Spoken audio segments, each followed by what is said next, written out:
never been done before. We the people tell the government what to do. It doesn't tell us. We the people are the driver. The government is the car. And we decide where it should go and by what route to do. We the people are free. And I hope we have once again reminded people that man is not free unless government is limited.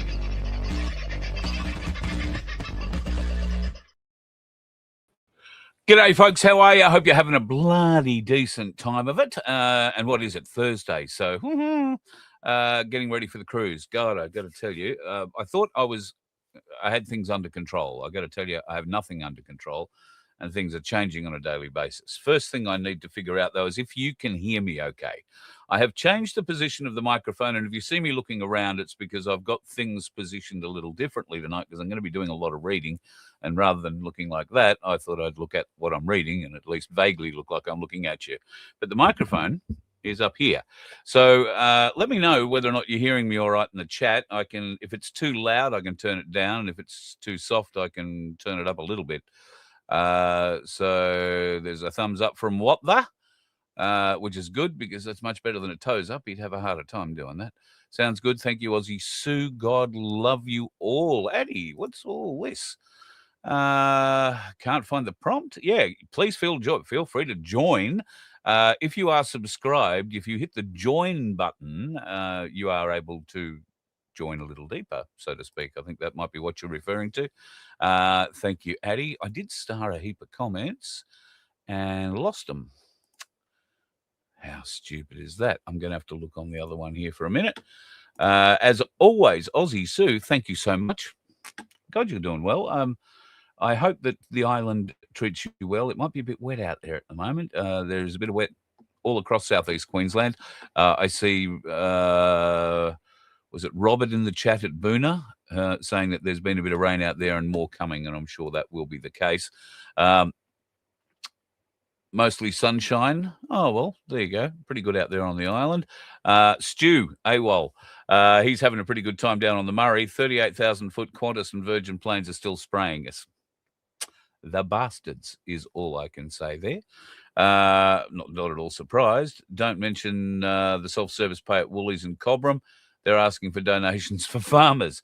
Well, I know it might sound a bit strange, but in that part of the world, the farmers are doing it pretty tough, and the farmers' fight back is also what's happening in that part of the world. So if the local farmers are getting behind that, then I would, local servos are getting behind that, then I hope it is donations for the farmers' fight back. Now, that's saying 35,000 supporters. Now, there were 37,000 signatures, I think it was, on the petition. They need 50,000 as a minimum to get the minister to see this.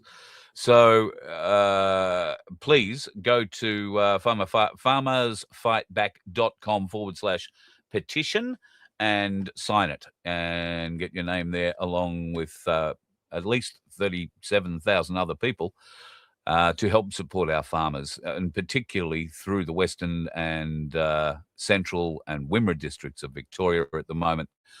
Their land being pillaged by a Spanish company that is planning to come on and do whatever it bloody likes on their land when it pertains to the power schemes that they're trying to rape this country with. And rape it, yeah, it is.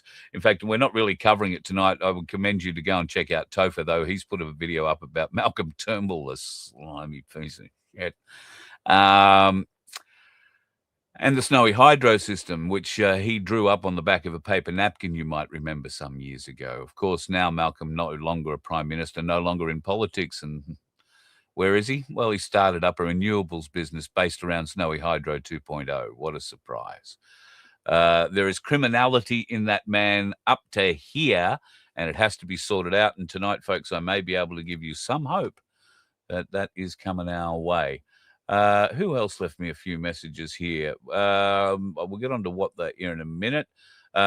Stu is in a nice place in the Murray by the sounds of it, stacked up there on the river.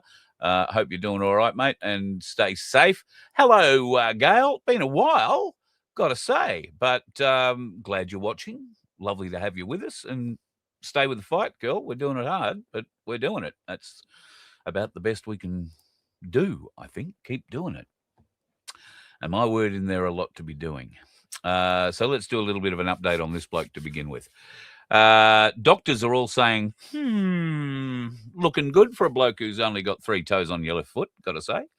The nurses are all very impressed with his harmonica skills, and everybody appears to be extremely impressed at the way he's dashing around the hospital on crutches, particularly making his way downstairs. Now, hang on, I've got to get this quote right. I did star the comment. Let me just... I'm getting downstairs to where all the yummy food is behind the paywall. I love that. I've been getting my protein requirement 3 times by 3. What he means by behind the paywall is he's been making his way down into the hospital food court. And I've got to say, one very surprising thing about the Sunshine Coast University Hospital, although I don't know why I find it surprising, is you will not be able to buy a drink that has sugar in it in there. You'll be able to buy all the other poisons, the aspartanes and the other bits and pieces, all the diet drinks, but and the zeros that have got God knows what poisons in them. But you will not be able to buy any of the full-throated stuff. No sugar anywhere that I could find. Lots of lollies, but I'm not really a lolly person, so I didn't check whether they were the sugar-free variety. However, Greg, what that will gladly attest to the fact that they will sell you plates of bacon. And I guess he may have had an egg or 2 along the way. He had, I want to say it was I might have this wrong, a chicken cordon bleu today that blew him away. He'll correct me in the chat if that's the case. But he's doing very well. Whether or not we get him on the cruise yet is... I would say we are probably 70-30 for him getting to the cruise. There is certainly a bit of urgency to get him out of the hospital because, he's showing all the signs that he doesn't need to be there. But at the moment, there are certain things inserted in his body still that would necessarily mean he would be attached to the hospital unless they plan on giving us some very long hoses and some very good pumps. So unless, for whatever reason, they can't come out, and that's what I think the plan is for over the next 2 days maybe, with a bit of luck, we'll get Watler out of the hospital sometime on Saturday afternoon. He'll be on oral antibiotics rather than intravenous ones.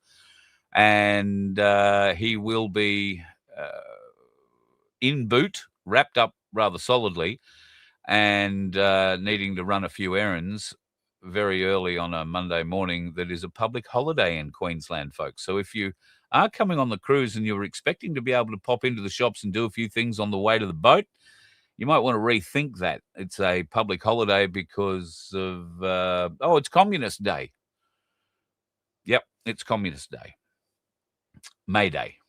So all the communists, namely the Labor Party and all their union mates, I guess, will be dancing around the maypole. Don't think so. Greg won't be doing too many dancings around the maypole. In fact, there'll be very little dancing on the cruise for him as well, unless we can figure out how to make the wheelchair boogie, or we can prop him up maybe on 3 crutches and shuffle him around a dance floor.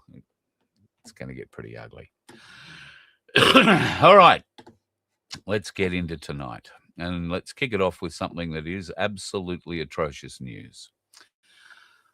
This young lady, 5 years old, her name is Sharon. I won't even attempt to give you her cultural or tribal name out of respect, because I'll probably get it wrong, was found today around lunchtime.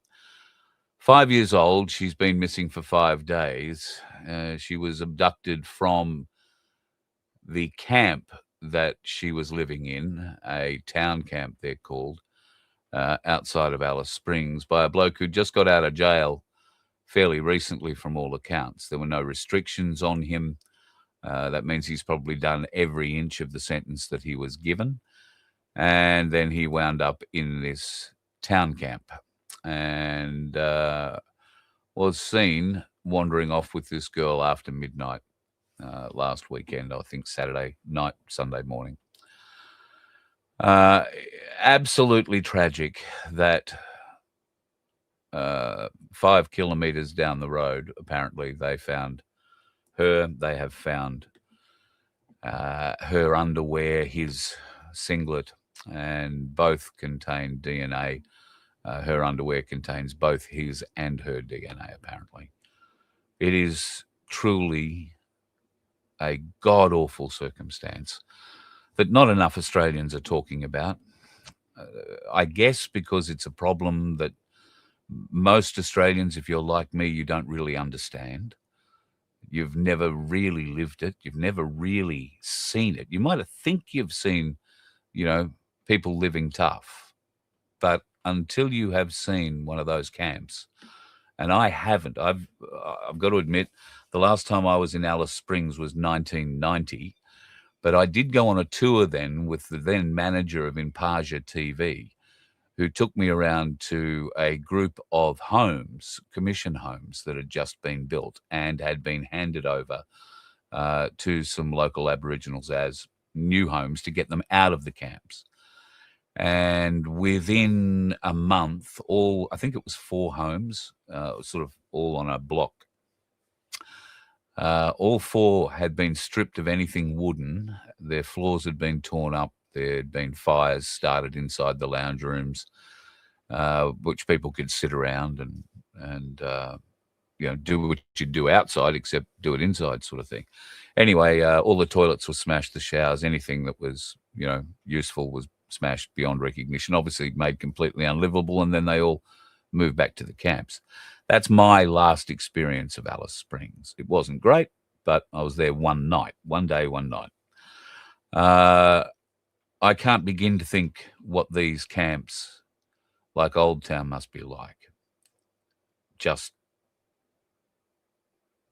horrendous, but I don't know how to begin to think how we change that without significant change coming from the Aboriginal community themselves. But unfortunately, the Aboriginal community has been funded to become a basket case, not by their desire or their lack of wanting to maybe become much more. They have been, like we all have in various different ways, trained to accept what's happening to them. I came across something that somebody posted. I'm not sure whether it was on Telegram or whether it was on Facebook or wherever it was, but I felt it was so good it was worth reading to you. And it's called The Aboriginal Industry Explained.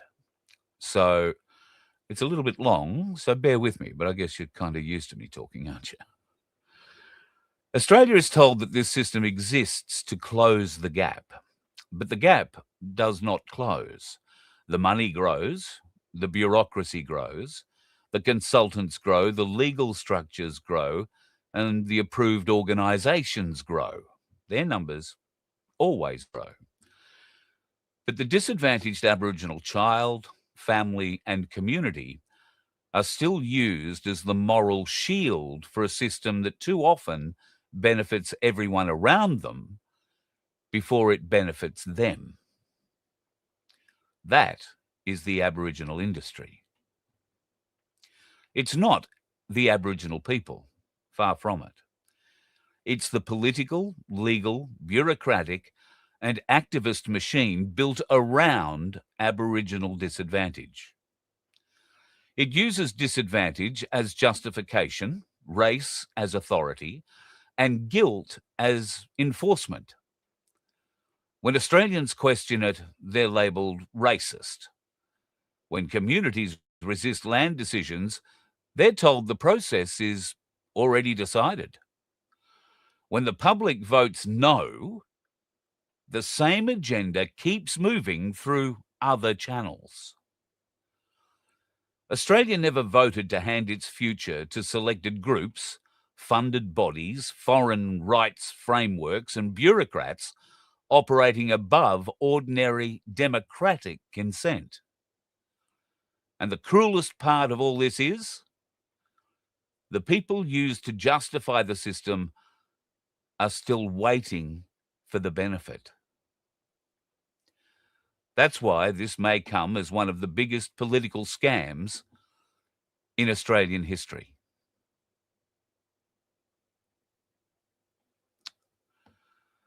The gentleman that wrote that, and I haven't got the name, I'm sorry, but it wasn't me. But the gentleman or lady who wrote that has nailed the system 100%. And for me, something they probably didn't touch on, but is inescapable when you view this through any lens without bias, is that it is Aboriginal people helping to rip off Aboriginal people.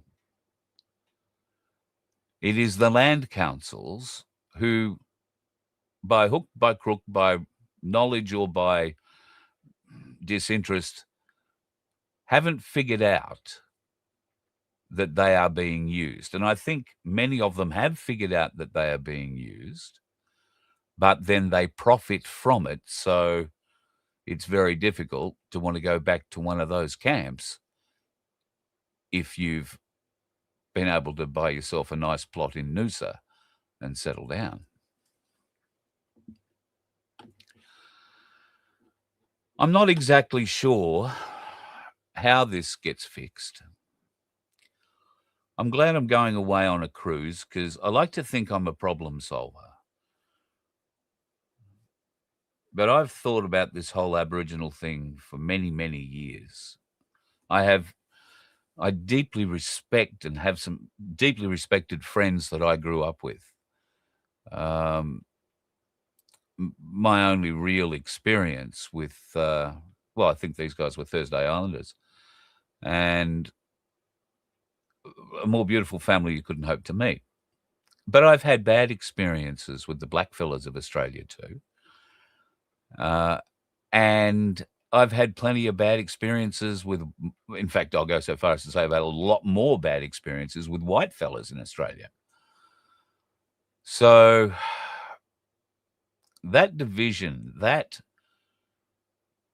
gap, that poverty, that depression, that desolation is, I feel, in some ways welded to country and people's desire to stay on it. A lot of the Northern Territory problems that we have in these camps are due to alcohol. There's plenty of studies that go into the whys and wherefores about why certain people and certain races shouldn't drink alcohol. And unfortunately, the Aboriginals fall into a race that shouldn't ever have been introduced to alcohol. I would go so far as to say white man's pretty much the same. But for one reason or another, there seems to be more white fellas who can control themselves on it than there are black fellas. And sadly, the crime, the domestic violence, and the level of crime, the rape of small children. We've only heard about this young girl, Sharon, because she's the most recent.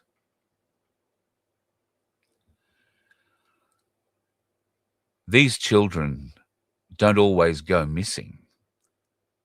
Sometimes they're left raped in the bed they were found in, they were woken up from, when some drunken uncle comes in.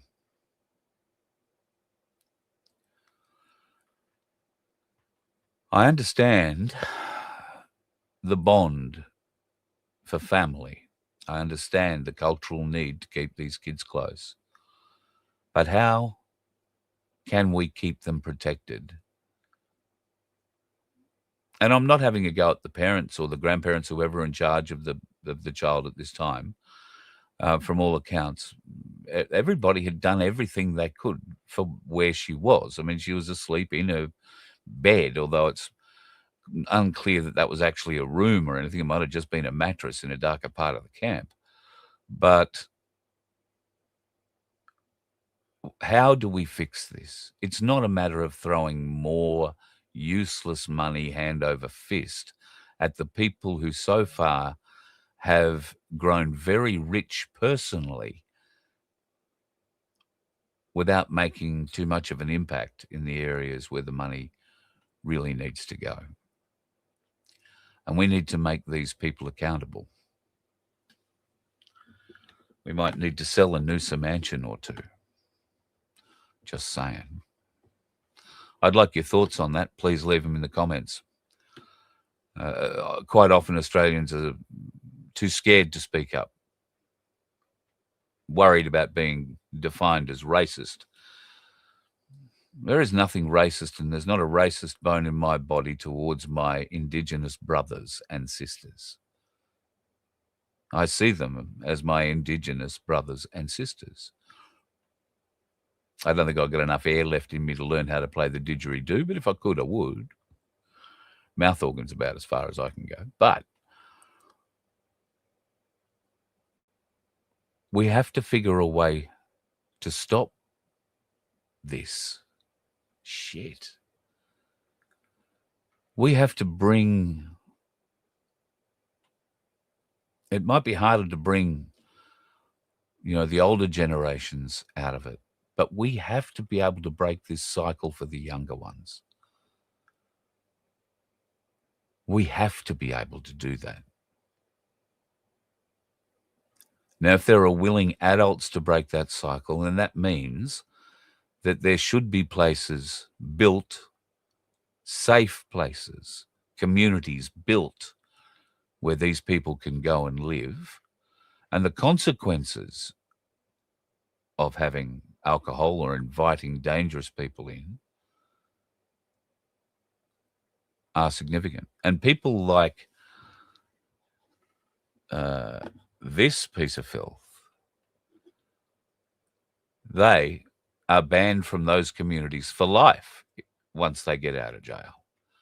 They're banned from going anywhere near it, and going anywhere near it means you go back to jail for a year just for walking within a mile of it. Of course, that fella, I'd like to see a whole heap other things done to him. And from what I've heard, I've made a couple of calls to Alice Springs today, and from what I've heard at the moment, the police are pretty confident that he is still in the area. They are pretty confident that he is being looked after by friends or family who are hiding him currently. They might be trying to convince him to come in.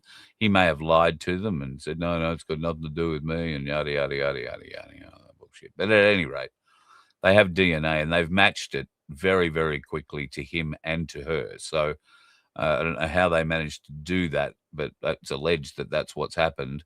And they only found her at about midday today. And although that stuff was found a couple of days ago, the clothes, wasn't it? So it's been in Darwin for a couple of days. So I guess that's fairly fair. But at any rate, if the police don't get to this bloke, I am led to believe that there is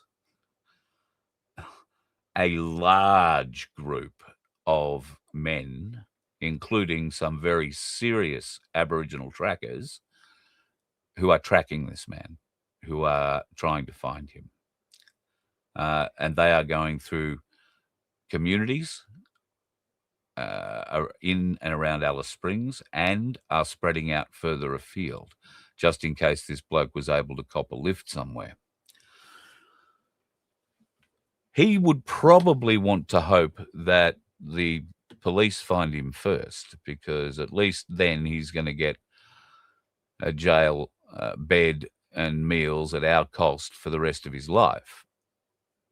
Whereas if the other group find him, he's likely to get a spear somewhere where it won't tickle that will end his life. And I would suggest use it 100 times. Push it in slowly. On behalf of all Australians, filth like that doesn't deserve a clean or pleasant death. On to something else, shall we? nothing to do with killing, more like hopeful killing. U.S. Central Command, Captain America to the rescue, has requested deployment of a new, wait for it, hypersonic missile. Yet, well, Russia has one, China has one, Iran has one. So America's got to have one. And like everything else that America has in its arsenal, it's got to have a cool name. Well, it doesn't get much cooler than this. America's hypersonic missile is called Dark Eagle. Now, why do they need Dark Eagle? Well, Dark Eagle can strike deeper into Iran. And I thought, well, that makes sense. It's a hypersonic missile. But why do they need something that can strike deeper into Iran? So I read a little further down, and it said that it appears the current missiles being used, which have a range of about 300 miles, which I guess is what, 650 odd Ks or something like that. Don't ask me about maths. Are not good enough to reach the targets inland, deep inland, that Iran has taken some of their launches to. So I thought, okay, well, that's quite fair. These missiles can only go as far as they can go. However, two things. I didn't think that Iran had any more launches. Oops. Clearly they do. Second, I thought America had total air superiority in Iran between America and Iran. I beg your pardon, Israel had total air superiority over Iran. So it wouldn't really matter where they took their missile launches. They could be reached out with a B-1 or a B-2 stealth bomber or any number of other ways. But no, we now need hypersonic weapons to get there. All right. Okay. However, there's been a bit of a problem. Dark Eagle flies more like lame duck, which is a tad tragic. It's gone through some, as the military describe it, it's had something of a troubled development program and has yet to be declared fully operational. It's a bit of an embarrassment, you know. They've been meant to have this in the arsenal since 2022, but unfortunately, due to a whole heap of fizzes, I guess is the nice way to say it, it hasn't come off. So the request for forces submission has been justified because of this, launcher move by Iran. Has nothing to do with the fact that they may have run out of Tomahawk cruise missiles. Oh, did I say that out loud? Anyway, Dark Eagle has no problems with range. It'll travel about 2,800 plus kilometers, and it'll glide toward its target at more than 5 times the speed of sound. You've heard it all before. In fact, we've seen some of it with Iran over Israel and Dubai and Qatar and a few other places, Kuwait, and goes on. So 5 times the speed of sound, very, very impressive. However, they haven't got it working right yet. It hasn't been made fully deployable, and at $15 million a shot, it's expensive.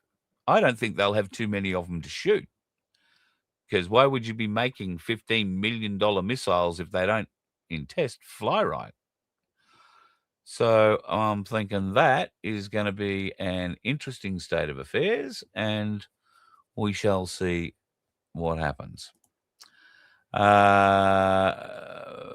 Moving on. I like this. The picture that I had at the front of the show tonight on the thumbnail I thought was much better, but I asked it to do me a pig with a lot of oil pipes squirting into it and it swelling up, a bit like it did on the header for tonight's show, the thumbnail. And the reason I asked for that is because Donald Trump described Iran at the moment as being filled up like a stuffed pig. And the reason he is saying that Iran is being, sorry, I beg your pardon, let me quote incorrectly. Iran is choking like a stuffed pig. So I meant to talk about this last night and got sidetracked. So why are they choking? Well, the problem that Iran has is while it does have oil, its oil just pours out of the ground under pressure without too much help from anything else. And they have thousands of wells scattered right across Iran that all link into major pipelines that funnel directly to the port islands where the oil is stored, processed for whatever, gases have to come off it and all that kind of thing. And then it's stored there before it's shipped out. There is no storage on the land of Iran. All their oil storage is on the islands, except for maybe some very minor oil storage facilities for maybe Tehran and airports and that sort of stuff. The rest of it is all offshore. And when all the storage tanks offshore are filled up, well, you would think they'd just turn the tap off, hold up production, cap the well for a minute. Unfortunately, it doesn't work that way. Those wells are pushing out so much and at such great pressures, capping them isn't an option. There is nowhere else for it to go but the island. And so, like a stuffed, choking pig, which I can't believe Trump turned at, but think of it like a big pimple being ready to squeeze. That's what's happening. There is a huge stockpile of oil that Iran desperately needs to get out of its storage systems and into the world market. And it's still holding the world to ransom at $2 million per boat. The boats it's picking and choosing, of course, to go through the straits and get filled up. And of course, the Americans are blockading everything that goes in or comes out, other than some Russian oligarch's boat that 142 meters, so it's not a boat, she's a bloody ship, and I think 7 decks large. It left Dubai the other day and drove straight out the Straits of Hormuz and pulled up at Muscat without being questioned by anybody. And, well, I guess it was a Russian oligarch after all. So interesting. But watch this space. Iran obviously being pressured to conform to the deal America is trying to make for a peace deal. America tells us that the real only non-negotiable thing is that Iran can never have a nuclear weapon. They can't go refining or improving their uranium. They can use it for nuclear power stations and nuclear medicine and all that sort of stuff. They cannot refine it to weapons grade. And that is a sticking point, even for the new leadership. And even still, nobody is actually sure who the new leadership even is. It is the weirdest thing. I'm just trying to see. I went and got a very cool. What did I do with that? I'll need to put that there. Moving it around a bit. Sorry, I've got a little cool picture to show you tonight. I had to set up. Working off the new refurbed laptop tonight. So been madly copying things for the last couple of days. Vince has been, a gem yesterday. I haven't seen him today. But, madly trying to get stuff across and make things work. So this thing's running a whole heap cooler. I'm hoping at your end it's working a little bit better too. But setting up the AI today to do the graphics, you notice it went and got a bit mad. So let's talk crypto. Now, This is in line with what's going on in Iran, but it's also points to one of my greater concerns about crypto. The United States has actually seized close to $500 million US dollars worth of Iran's cryptocurrency assets. Now, that's according to the Treasury Secretary, Scott Bessent. Now, he said the economic pressure on the regime was reaching crisis levels. They were able to grab about 350 million crypto assets, 350 million in crypto assets. And then on top of that, they got another 100 million that they'd recently got, a few weeks back. And so that's almost $500 million that they have put together, and they've frozen bank accounts everywhere. All right, this is big America taking on a country whose crypto assets are locked in the blockchain and apparently fully protected, like yours in the crypto world. All this story does to me is alert me that if you have your money in any kind of digitized form, it's not your money until you have it in your hand or have spent it. Because you could just as easily go to get it and put it in your hand, or, like they would prefer, have no cash at all and just tap and go, and you don't get access to your money. All of a sudden, you're barred from it. Or worse still, you've got all the access in the world to the account, but like old mate, gone. Nothing left in it. I don't know. I still struggle with this whole crypto and digitized currency future of ours. Sadly, I believe a version of it is coming one way or the other. And we just have to keep cash alive and gold and silver, which will form, as it always has in history, the basis of a different economy if people are locked out of digital money, so to speak. And Ainsley Bullion, of course, great folks to talk to about gold and silver. And right now, I'm a bit down about the price, but I've got to be honest, if I had cash, I'd be buying silver right now because it's a bit over $100 an ounce. And everybody is talking about how it's going up soon again. Now, why is it going up? Well, it's got to do with a lot of pressures on the gold market. It's got to do with a lot of the sales that are being called at the end of this month for May delivery of silver. There have been a lot of orders, and a lot of those orders normally get passed forward. We've discussed this before, but this time around, there are a lot of people standing for those orders, and there are millions upon hundreds of millions of ounces of silver that are being called at the end of the month today. So they've been suppressing the price for as long as the last 2 weeks.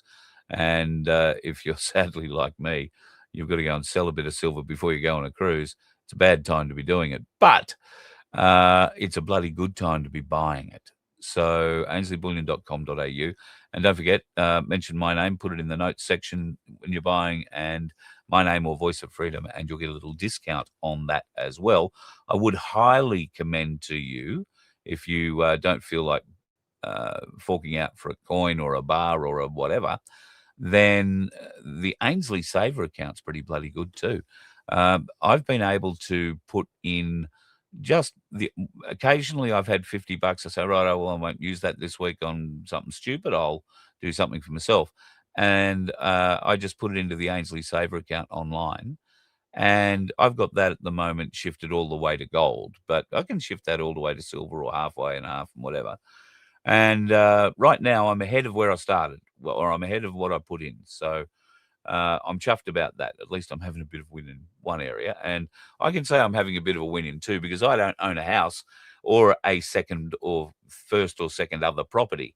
And that's a bit of a benefit right about now because Jim Chalmers, our illustrious treasurer, who does not have a financial bone or professional credential in his body, has put out a huge hint about what's coming in the budget on the 12th. And that is for existing landlords who already own rentals are going to be protected by a phased introduction of a new negative gearing and capital gains tax change that will be introduced in the budget that he's not saying they're going to introduce in the budget. He's just dropping hints about it. So he's saying that in these new remarks, they're suggesting a form of grandfathering is going to be used, which means that I think it means at least that it exempts or protects existing investors like landlords from new laws that allow them to continue basically under the current system. That means that anybody who buys, and you'll be guaranteed though, will start this from like June the 1st, or July the 1st, I beg your pardon. Anybody who buys a house or has a second house or a third house or investment properties, they're going to get stung rather differently after that. And we'll have to wait until May 12 to find out just exactly how bad that's going to go for the rest of Australia. Now, Albo's in a little bit of shit. The Australian Jewish community has warned that the interim report into the Bondi Royal Commission has been completely undermined by a failure to address what? Islamic extremism. Shock, horror, gasp.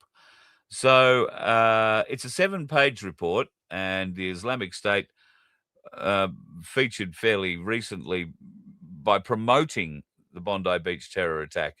It wasn't a 7-page report. It was a 7-page propaganda article, and it described the gunmen as resplendent heroes.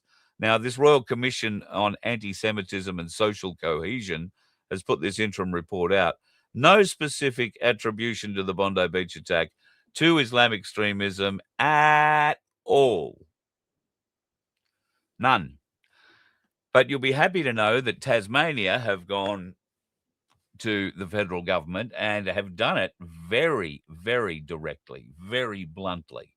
Have said, no, we're not changing the laws. This wasn't a gun law issue. We're not going to be taking the guns off our farmers and off our lawful shooters. We're not going to be stopping people applying for guns if that's what they would like to do. You can jam your whole legislation where the sun do not shine, not even if you stick a fucking solar panel on it. So, yip yah, Tasmania, well done. Queensland have also said pretty much the same. They're not adjusting their laws in any way. It's not easy to get a weapon in Queensland, but you can do it. And the same for South Australia. I think in Victoria, everything is difficult. They make everything difficult in Victoria, including trying to get rid of is what they're making difficult, the current Premier, Jacinta Allen, who nobody wants to step into that seat. Nobody wants to step into that role. They want her to stand there and face the people right up to the election, where undoubtedly, well, no, never say undoubtedly, because Labor has a way of winning the unwinnable election somehow. And we might get to that shortly. In fact, we might get to that now. Labor love money. This is the Labor money that they've picked up. Some of their biggest, and I mean biggest, donators. Well, let's start with the biggest. Pratt Holdings, who own Visy Industries. $7.6 million The Australian Hotels Association, $4.4 million. The Communications, Electrical and Plumbing Union, the CEPU, $2.9 million. The Pharmacy Guild of Australia, $2.3 million. These are donations to the Labor Party. Morris Blackburn, 1.7, nearly $1.8 million. They're lawyers, by the way. The unions are involved. The Electrical Trades Union, they've put in 1.6 million. The CFMEU, they've put in 1.5 million. The Macquarie Group, not sure if that includes the banks or just everything else, 1.3 million. The National Automotive Leasing and Salary Packaging Association, sounds like another union to me, $1.2 million. And at number 10, PricewaterhouseCoopers, $1.2 million. Interestingly, at number 12, with $1.15 million, is Ernst Young, another bunch of professional accountants. Woodside Energy was at number 11, in case you're interested. The estate of somebody donated $1 million. Clubs New South Wales, $900,000. The ANZ Banking Group, $950,000. Another union, the Health and Community Services Union, did $934,000. Tabcorp, $916,000. These are donations to the Labor Party. The Westpac Banking Corporation, $879,000. KPMG Australia, another top, professional accounting and liquidation firm. Well, follow the money, folks. Santos, Deloitte, God, they're all here. $758,000 from Deloitte. The Commonwealth Bank in for $746,000. And at number 28, the Australian Rail, Tram and Bus Industry Union. Bugger me. I mean, the list goes on and on and on. BlueScope Steel, West Farmers, Mineral Resources, a lot of miners, Big Capital Equity, Australian Capital Equity, the Fox Group Holdings. And why am I even bothering? Well, I'm bothering because everybody seems to be pissed off that Pauline got a plane. This is Pauline in her plane. It's not a great picture, I'll admit. A Cirrus G7, beautiful little plane, worth about $2 million, somewhere between $1.5 million, $2 million. Now, she was gifted the plane, if you like, donated by one of Gina Reinhardt's companies. And then some other folks have come out and gifted cash to keep the plane running, to pay for pilot, pay for maintenance, pay for fuel, pay for all the other bits and pieces, to keep Pauline and the One Nation team in the air and able to visit as many Australians in as many regional places of this country as possible. And everybody's crying about, Pauline's copped in one day a donation of $4 million. Well, that's sort of what it's worth between the plane and the cash. Absolutely. She's copped a donation of $4 million. However, let's just go back here and look at the big figure for Labor. $90 million is what Labor has been gifted. 90, not 4.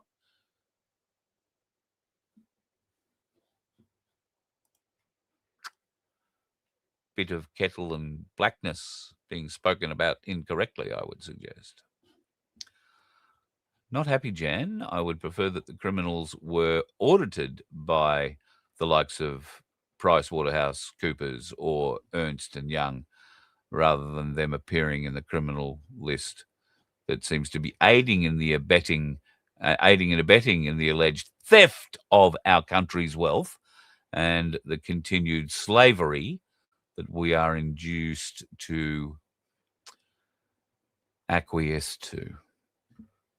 A lot of things changing there, I've got to tell you, folks. We have had, we've had a pretty big win today. Now, you may or may not have heard about a pretty big win in a Queensland court. In Queensland, we have a court called QCAT, and in QCAT, they hear a lot of, well, a lot of things that would ordinarily have been heard maybe in a magistrate's court or in a higher court. But they get everything from real estate disputes through to much bigger things in QCAT. There is a young Queensland lawyer whose name is Jaden Beale, and he has all on his lonesome been doing a tremendous job bringing the largest human rights case in the world against the Queensland government, one that will finally show the government's experimented on the general public with drugs that were neither proven safe nor effective. Now, as we know, in Queensland, they imposed COVID vaccine mandates on the people for 4 months over 2021-22, and they significantly restricted civil liberties of anybody who was non-jabbed. Now, Beale has been tirelessly litigating this in QCAT, which is the Queensland Civil and Administrative Tribunal, and he's been doing this at his own expense for more than 3 years. Why? Well, he's trying to bring the Queensland government to justice because of their unconscionable, unethical, illegal, and all the other things, the implementation of those mandates. It really is a David versus Goliath battle, and it's been ongoing for years. Now, it's understood that the legal team from Queensland Health is under internal investigation for suspected corrupt conduct and or public interest disclosure. He's got a King's Counsel, this Jaden Beale, who's helping him, and they have been doing some great work. Queensland government solicitors had until a date last October to file papers in regard to a trial. And in response to what Jaden had filed. Now, what Jaden had filed contains the affidavits and reports of 13 senior experts, and they've all come in and given evidence against the government on behalf of the public interest. Those reports are quite damning. There are also additional allegations of widespread medical experimentation, violations of individual medical freedoms, and the case is also a landmark for religious freedom fighting because it will defend against the argument by the government that a Christian may not rely upon the Bible as a basis for their belief. So the case is looking to uphold one of the most sacred religious traditions, which is the ability for religious people to read and to apply their holy book in their life. It is a hugely significant case. And as I say, the government had to reply to the scientific reports that were filed by these 13 experts and used in evidence.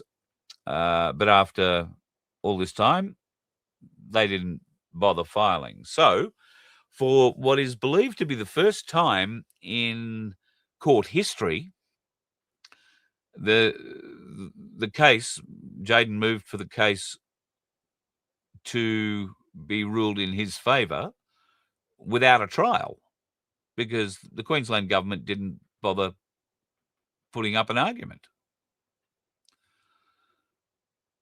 So this was all in spite of a request or despite the fact that the case is also simultaneously sparking an anti-corruption investigation into its written legal defence and whether or not the government lawyers lied about the reasons for the vaccine mandate in the public in the first place. It's very clear that the Queensland health officer at the time, who has resigned from the job now, but I think was appointed the governor of Queensland not long after. I could be wrong. Might have been someone else, but I'm pretty sure it was the Queensland, now current Queensland governor, if it's not the current one, it's the one before her, that was appointed from a health officer to become governor. It's become clear that Queensland's chief health officer had no idea what they were legally signing off on. Anyway, I only found out about this today, and I'm going to try and get a hold of Jaden because it appears that the proceedings... Well, all right, let me read this word for word. Australia, however, is one of the few jurisdictions in the world that has a Human Rights Act. This means that there is a legislative right for applicants to go to trial on human rights violations. In this case, Jaden Beale says must proceed to trial due to Section 59 of the above Human Rights Act.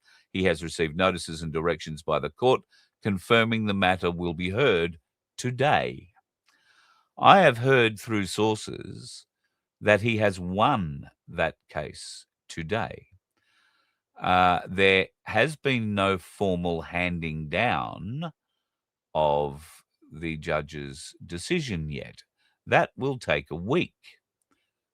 Now, while this could be something we really do want to celebrate, and bloody oath, I want to celebrate it, we should temper our celebration with nothing is final until the judge actually signs the paperwork. And I know plenty of people, including a wonderful man named Randolph, who has won in court on numerous occasions, only to find when the paperwork turns up that decisions have been made ex parte to him being there. And what the judge said in court doesn't matter. It's what paperwork he signed that counts. And you can lose everything with that. So we folks are going to wait, watch, wonder, and be amazed, I have no doubt, as to what will play out in the next little while with that. But keep an eye out for the news coming from QCAT about a human rights case to do with the COVID shit of 2021-22. And this case, being in a Queensland court, could have ramifications that go much, much, much further afield. And that gives me hope that this bitch might be in a bit of trouble too. For those of you who can't figure, you might think that she's, maybe one of those Baywatch babes out of the 70s or 80s. That isn't the case. That is Anastasia Plucker, Check Plucker, the former Queensland Premier, that one. The fella beside her, however, is the boyfriend. Now, he's a surgeon, a Bib or something his name is, down on the Gold Coast. But turns out today, or yesterday, he may have had a bit of a bad day. It's alleged that the police raided his place. Not sure that she was there or not, but they certainly arrived en masse at his place in Burleigh Heads. That's one police car, but apparently there were quite a number of them. And the coppers did a fairly thorough search. 7 News were there to catch it all. I wonder how 7 News knew to be hanging around a Burleigh Heads luxury apartment building at the time a whole bunch of police cars turned up. Although I do know on the Gold Coast they don't have much to do, so they would hang around the beach, they listen to the radios, they would chase the cars. So there is a bit of a possibility. They were being thorough. They checked the barbecue. I don't know. Brown paper bags, you never know where you store them. Not suggesting the police were looking to keep the brown paper bag, just looking to see if there was one. So Anastasia Pluckerfuck, good luck. Every day I'm seeing things that give me much, much greater encouragement that the world, as you and I know it, is coming to an end and a great new one is coming our way. Hopefully the world doesn't end next week when we're on the cruise. That'd be a bit of a shit. Although if you're going to be on a boat and a tidal wave comes, point the bow into it. Let's see how we go.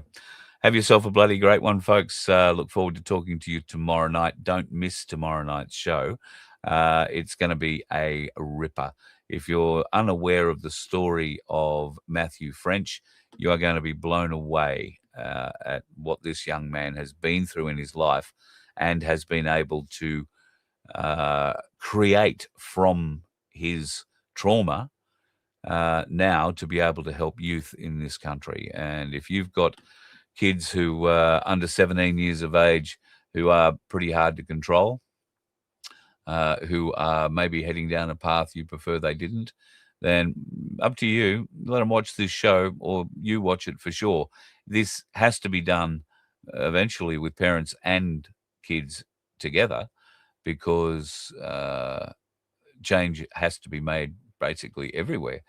But listen to how this is done. It's just amazing. Matthew French tomorrow night, Voice of Freedom. Vince will be joining us then too, folks. You be safe on the roads. There are dickheads out there everywhere. I spied one today. Fortunately, he'd done his dickhead piece before I got there and was wrapped around a tree. Nobody hurt, just a very badly wrecked car. Have yourself a good one, folks. And please, tonight, give a prayer for little Sharon, who is somewhere lying on a tin slab in a bloody fridge in Alice Springs. All because Australia has let down our Aboriginal community. And most of all, the corporate Aborigines that are driving that. You let one ant stand up to us, then they all might stand up.